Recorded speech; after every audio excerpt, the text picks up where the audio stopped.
Hey y'all, it's Stacy. Welcome back to the kitchen. Today we're making gravy. Now, not just any gravy, we're making turkey gravy because we need some gravy to go with our Thanksgiving turkey, especially if you overcooked the turkey. Gravy's a great way to cover that up. But the great thing about this particular method is that it works across the board. So whether you're making gravy for turkey or chicken or beef or whatever it is, this basic method works across the board. We're gonna start with our fat. I've got about 4 tablespoons or a 1/4 cup of unsalted butter that I've melted here in my pan.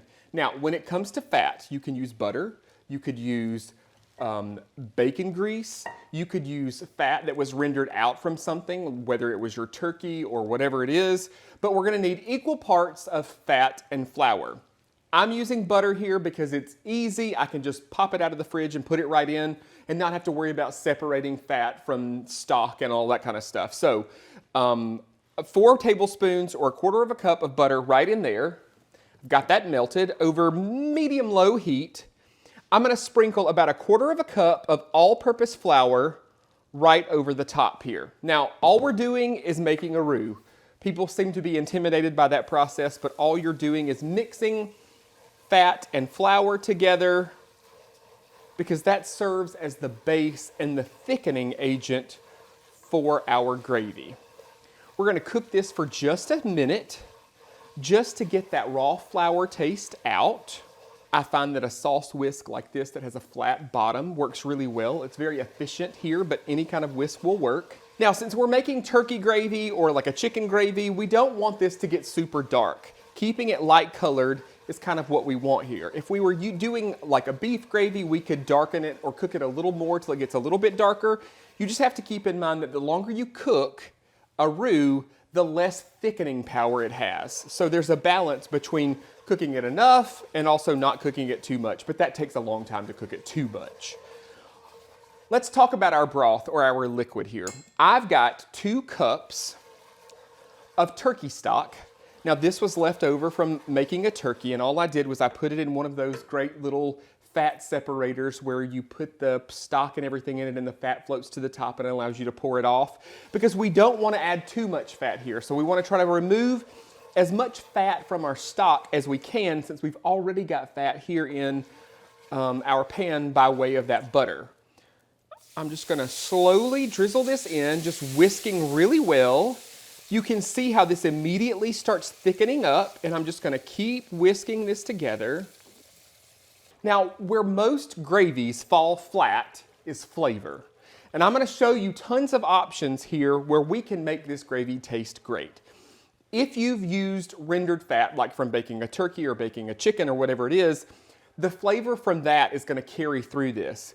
If you brined your turkey, for instance, you might find that the broth is really salty. So I would recommend that you taste that by itself first and ensure that it's not super salty, because there's no way to get the salt back out. What you could do though is only use part of it and add in some boxed broth that doesn't have salt to kind of thin it out.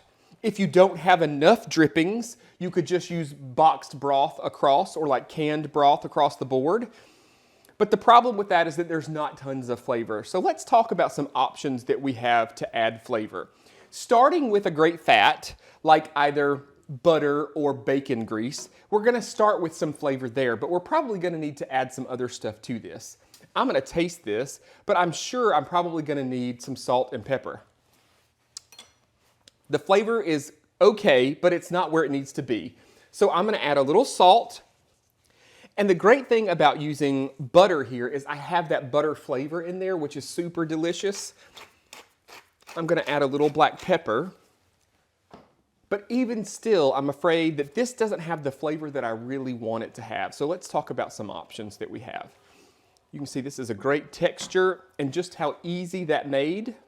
And the cool thing about this recipe too is that it scales up or down really easily. So if you need more gravy, you could certainly double or even triple the recipe. Let's talk about flavoring. Of course, we've got salt and pepper. Something else you could do is bouillon cubes. These are a great, easy, inexpensive way to add flavor to lots of dishes. You could take one of these bouillon cubes, crush it between 2 spoons, and sprinkle it in there, and that will add tons of flavor. Chicken base, turkey base, beef base, ham base. This paste base that you can find in the grocery store is also another great way. A teaspoon or two of this whisked into your gravy is going to add tons of flavor. If you decide though that you're going to use things like this, I would recommend that you not add salt until you add these, because there is some sodium in these too, and you don't want to get too much. In addition to this, let's say you're making turkey gravy like we are here. Chances are you seasoned that turkey with some poultry seasoning. Well, you could add a little more poultry seasoning to your gravy here. I'm gonna do that right now because that's gonna give us a little more of that kind of Thanksgiving flavor for our turkey gravy. Now, another ingredient that I often use in the kitchen that people don't always agree with me on is adding a little MSG. Now, MSG is something that occurs naturally in a lot of foods like tomatoes and mushrooms and cheese. Some people have sensitivity to it, but it's a great way to kick up flavor of sauces. If you've ever made any of my salad dressings, almost all of them call to add a little MSG in there because it really brightens flavors up and adds tons of great savoriness to the dish. You could also opt for things like Gravy Master or Kitchen Bouquet. These are seasoning sauces.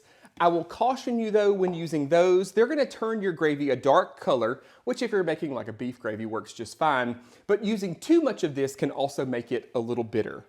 But again, there are tons of options out there. It's just about learning what this method is, how easy it is, and then being able to adjust those flavors to match whatever it is that you're gonna be using this gravy on, whether that's turkey or chicken or hamburger steaks or whatever it is. Folks, you can find this full easy recipe on the website. Just head over to southernbite.com. This one is listed under Easy Turkey Gravy, but remember, this method works for just about all of them. Y'all enjoy.